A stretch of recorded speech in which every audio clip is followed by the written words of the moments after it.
Graham wants to know, I just got a new pair of wheels and now my brakes are really loud. Do you have any tips on how to fix this? Brake pad noise is a common problem that's easily fixed. You likely just need to toe in your brake pads. A toe-in position means that the front of the brake pad contacts the rim first, and this is the best solution for most brake chatter issues. A proper toe-in position will increase brake pad life while also increasing braking power and modulation.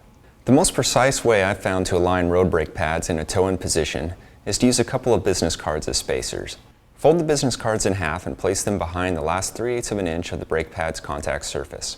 Then pull and hold the brake lever. Use your free hand to loosen the pad anchor bolts. Once loose, the pad should move right to the correct position thanks to the spacers we've installed. Now, tighten down each of the brake pads, remove the business cards, and check your work. If the pads keep moving out of position while you're tightening them down, grease the anchor bolt for the brake pads, and this should help cure the problem. If you want your question answered on Ask a Mechanic presented by Art Cyclery, send your inquiry to webletters@competitorgroup.com.